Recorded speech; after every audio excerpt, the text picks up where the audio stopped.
I'm about to bring up the stage a very good friend of mine I've gotten to know over the years. Y'all know him as the owner here at Brown Street Station, and you saw him on ABC's To Tell the Truth. He is a fantastic musician, very funny guy. Of course, you've seen him with them Sweeney Boys.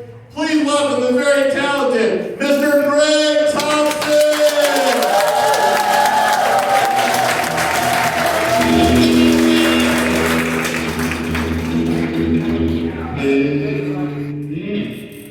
Michael, a big round of applause. Hey everybody, welcome to Brown Street Station. You know what? This is an entertainer's dream that they get to perform on their own stage in their hometown. How about that? So I'm so glad. I didn't know when Mike called me and said, how'd you like to have Michael Winslow at Brown Street Station? I said, yeah, and he put it out on Facebook and said, special guest performer, Greg Thompson. I was like, what?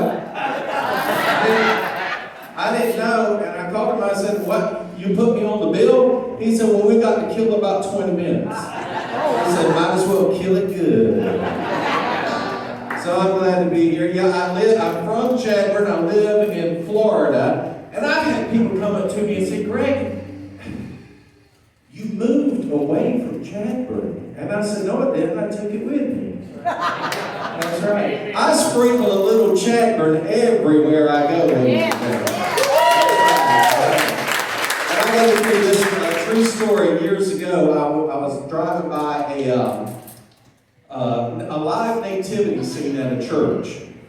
And I had my wife and my daughter with me. And I said, let's stop and watch a live nativity scene. And they had cider and cookies up on the steps. And I went up there, and I said, I'd like 3 ciders and 3 cookies, please. And the lady talked to me, and I heard her voice, and I said, where are you from?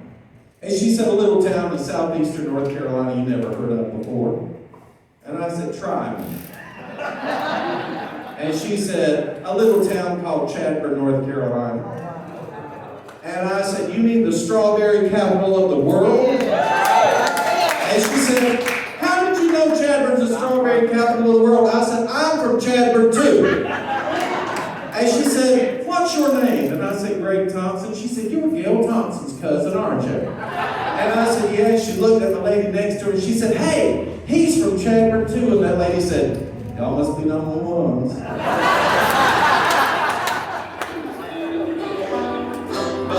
But yeah, you know what? Everybody said, what are you going to talk about? And I said, I don't know. I said, I know how I'm going to start off and I know how I'm going to finish, and that's what I say in between. I want to say hey to everybody here, and I want to say hey to Anthony Butler, Mr. Strawberry Business right there.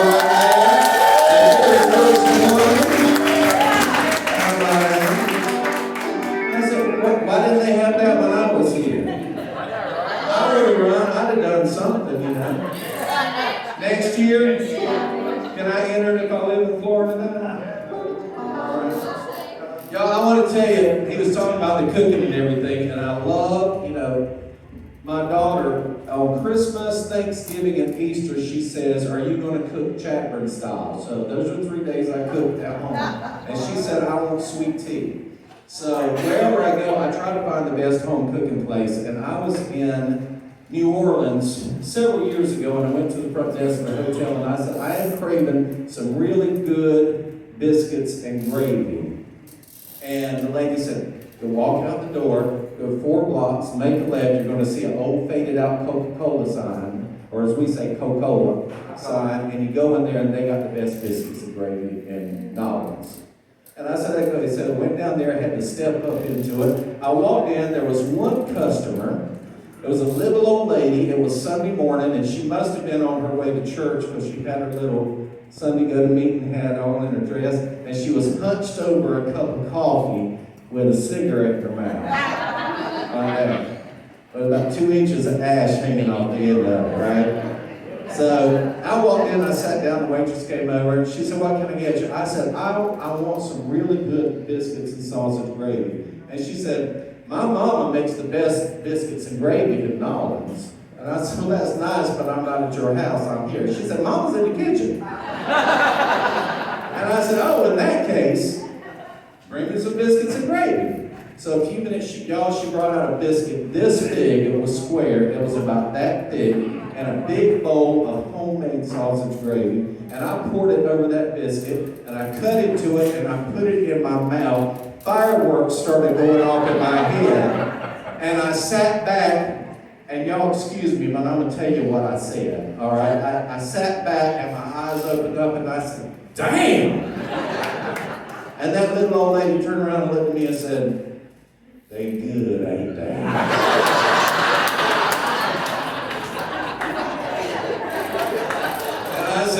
I said, yes, ma'am, they are. And then this guy walked in while I was sitting there eating, and he had like a man bun, you know what I'm talking about?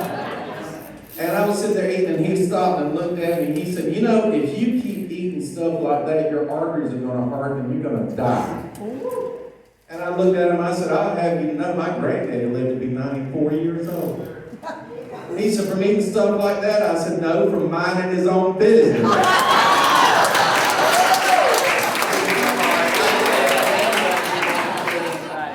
So they said Greg's going to do a musical act, and y'all, I'm nervous as I can be. I'm not kidding.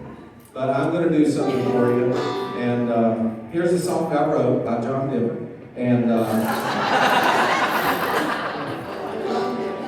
I'm going to give it a try. Some of you might remember it. And, maybe it'll remind you of something. Steve, get it, brother. Bring it up just a little bit.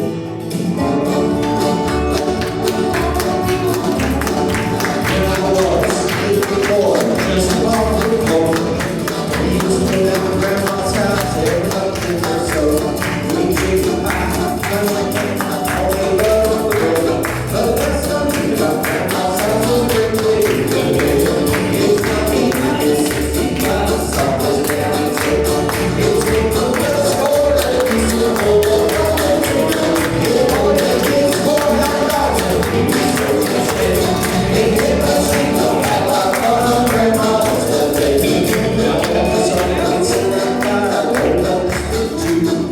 Grandma talk about farming over grains and cattle. I'm sitting there listening, got some eyes on the carpet, still ahead. And the next thing you know, we up to the morning in the middle of the day. It's 99, 65, it's always down the cheek. It's me for the best sport, and it's the good old Uncle T. It all they kids for $9 and we still shake. They give us sleep, but have a fun on Grandma's today.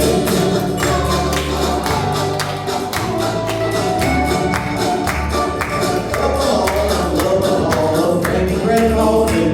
When visual on the rest of the recipe, we kiss that glue. Hey! It never let make a choice, and they always say, I trade all this world for Grandma's today.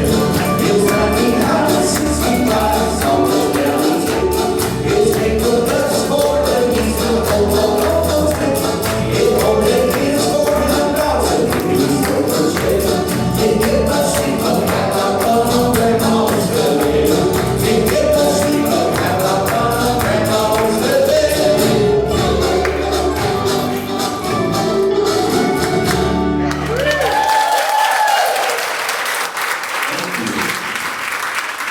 I appreciate that. I want to tell you, living down in Florida, there's a lot of retired folks down in Florida. By a round of applause, how many of you ever heard of a town in Florida called The Villages? For the rest of you that don't know, and I kid you not, there's my friend Brian McCullough over there, the world's greatest Roy Orbison impersonator right there, everybody. Wave to everybody, Brian. He lives all the way in Marion, South Carolina. I believe you drove the farthest to be here tonight. Anyway, he can confirm this because he's played there before. Ladies and gentlemen, it's a town of retired, 75,000 retired people in this town. It was built for that. And everybody there's got a golf cart.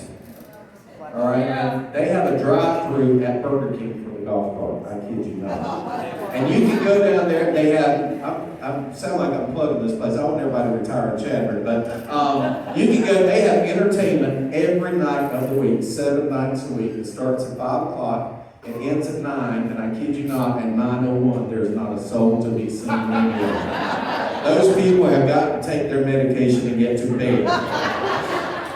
But The last time I played there, I saw this gentleman, and he must have been about 85 years old. And he was all decked out. He had his bow tie on, he had his hair slicked back, his shoes were shined, and he was on his way to something. He was straightening his tie. He didn't know it, but there was a little old lady walking behind him, and she had her eye on him. Now, keep in mind, this place has a female-to-male ratio of 7 to 1. Okay?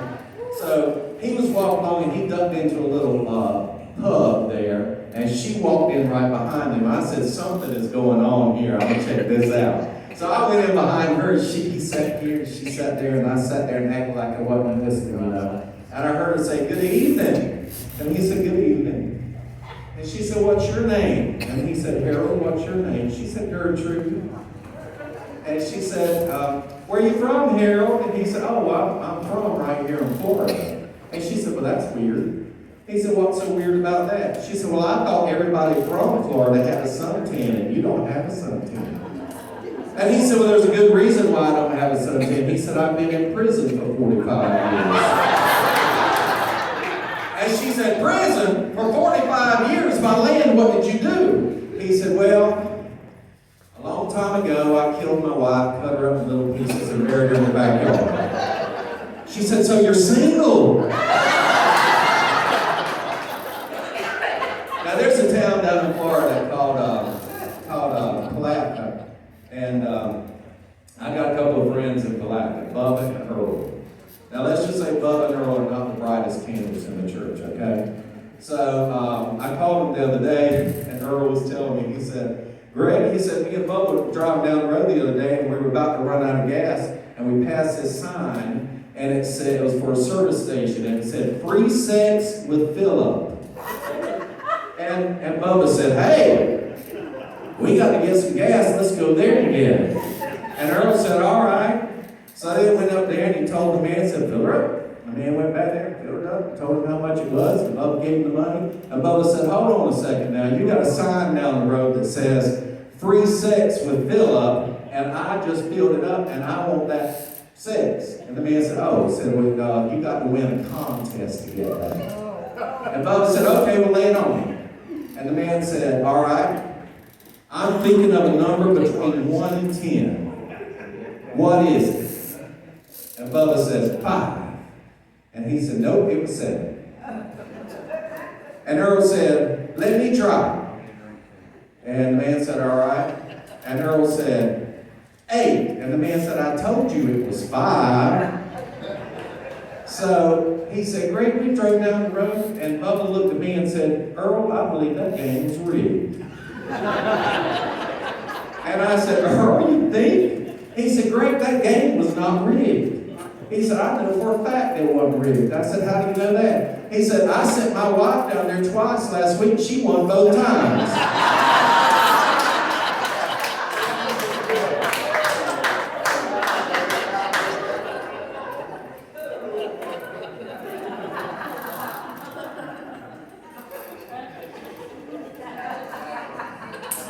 My Aunt Janice is here, and I just want to apologize for that.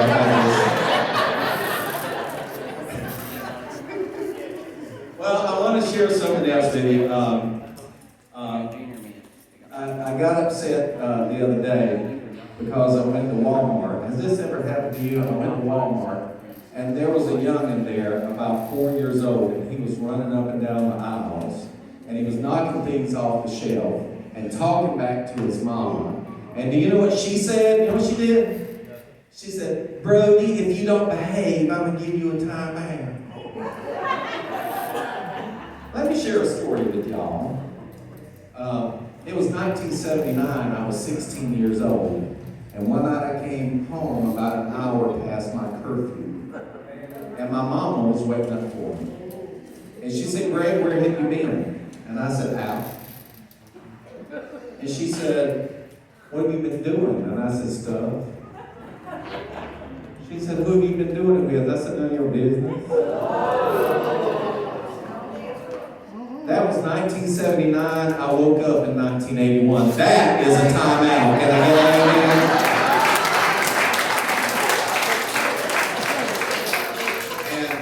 telling Mom a story, I tell Dad a story now. How many of you, my cousin, Roy Shea, is a year younger than me, and he and I were best buds growing up, going to the movies and stuff. Do y'all know Roy Shea? Yeah, okay.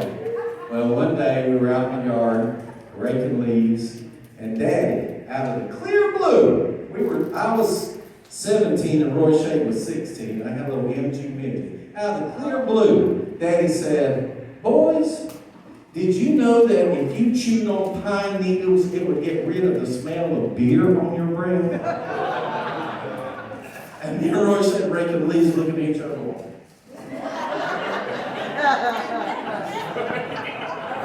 He said, no, we don't know that. Well, it was a Saturday. And where do you go on Saturday? You go down to the Galleon at the beach, right? That's right. So we went down to the Galleon and we came home about midnight. And we pulled up, and that was probably more about 1 o'clock. Anyway, we pulled up and the lights were on, the TV was on, and Daddy was still up.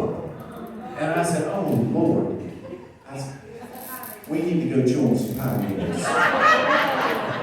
So we went over to the pine tree, we got some pine needles, and we chewed on them really good. I do not recommend that, by the way.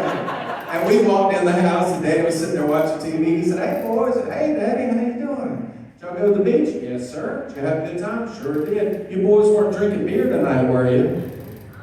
No. Why's your breath smell like pine needles?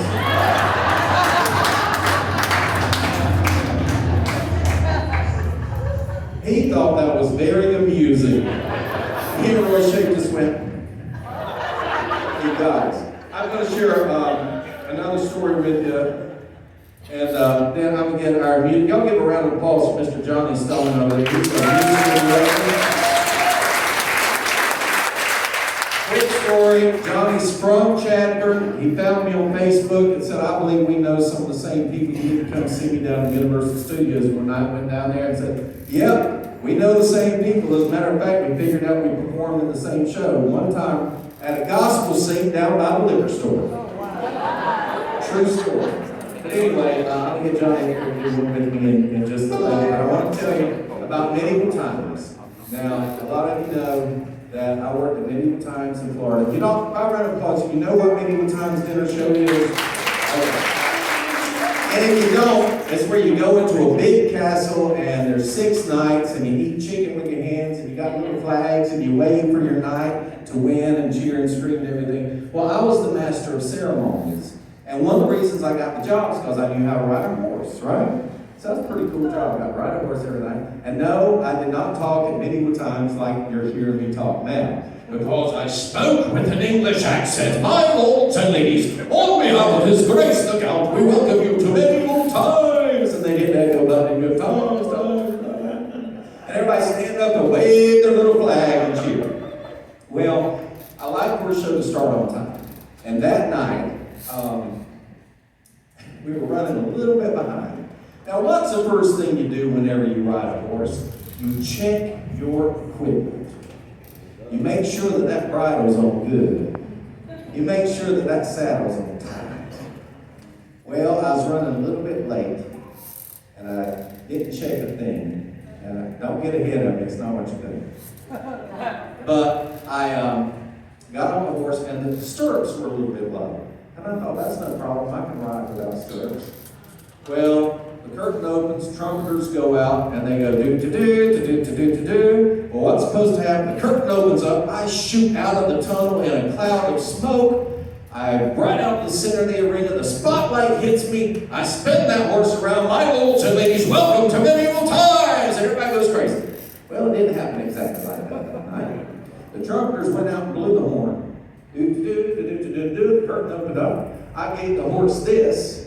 He took off, and my feet immediately came out of the stirrups. I did not think anything about it. The horse did.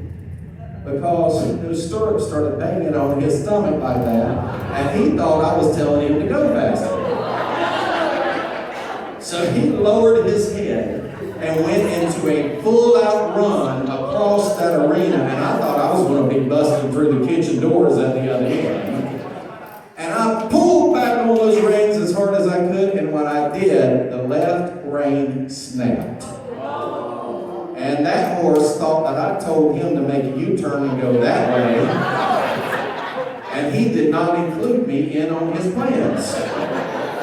So when I pulled in that rein stamp, he went like that and he went that way and I kept going that way. And ladies and gentlemen, there's dirt there, it's sand. And I didn't just go flying off that horse, I hit that sand like a sack of potatoes. And then I bounced. And then I rolled a couple of times, and then I landed face first in the sand. And yes, the horses do go to the bathroom in that sand. And at that point, 1,200 people gasped. Oh my God! And all the employees busted out laughing. And I got up, and I walked up to the dais. It's up where the king and the queen sit. And I picked up the microphone and I turned around and took my best medieval stance and I said, "What? No applause for an entrance like that?" And everybody started going. And I said, "Just one of the many feats of daring horsemanship in tonight's games and tournament." And they all stood up and started waving their flags. So I went walking through the crowd, and this guy calls me over, they call me Sir Gregory, and said, "Sir Gregory, can I see you?" And I said, "Sure." And I walked over there, he said, "We've been here 7 times before. We have never seen the show start off like that." And I said, "Hope to God you'll never see it again." And to this day, I can go to that castle, and they're like, "Are you Greg?" And I go, "One of the many pieces of daring horsemanship." Well, at least I left my mom. John, you ready? All right, let me put this back. You got some sound on that thing? There we go. I'm going to do one song, and then we're going to bring in the guy y'all actually paid to come and see tonight. We're so happy to have him and see that. I try to be a little educational in my shows. So maybe you'll learn something off of this song. Huh? Yeah. It helps, it makes us feel better. All right, how do you do? Had a chicken. Oh, I forgot about that. We're going to have to skip all over that. Let me go straight to this. I talk too much. My wife told me, she said, "I thought it was just you, but I went to Chadbourn, the whole town talks like that. Everybody, they just talk and talk and talk and talk." So that's what we're doing. All right, let's do this. Had a chicken, wouldn't lay no eggs. Had a chicken, wouldn't lay no eggs. One day a rooster flew in the yard and caught that chicken right off her guard. And we got eggs now, just like we used to. Ever since that rooster flew in the yard. And we got eggs now, just like we used to. Ever since that rooster flew in the yard. I had a dog, didn't have no pups. I had a dog, didn't have no pups. One day a rooster flew in the yard and caught that dog right off her guard. And we got bird dogs, just like we used to. Ever since that rooster flew in the yard. And we got bird dogs, just like we used to. Ever since that rooster flew in the yard. I had a cow, wouldn't give no milk. I had a cow, wouldn't give no milk. One day a rooster flew in the yard and caught that cow right off her guard. And we got eggnog, just like we used to. Ever since the rooster flew in the yard. And we got eggnog, just like we used to. Ever since that rooster flew in the yard. Here's the sad part. I had an aunt, as opposed to an uncle. Didn't have no kids. I had an aunt, didn't have no kids. One day a rooster flew in the yard and caught my aunt right off her guard. We've got fried chicken, just like we used to. It's in some restaurant.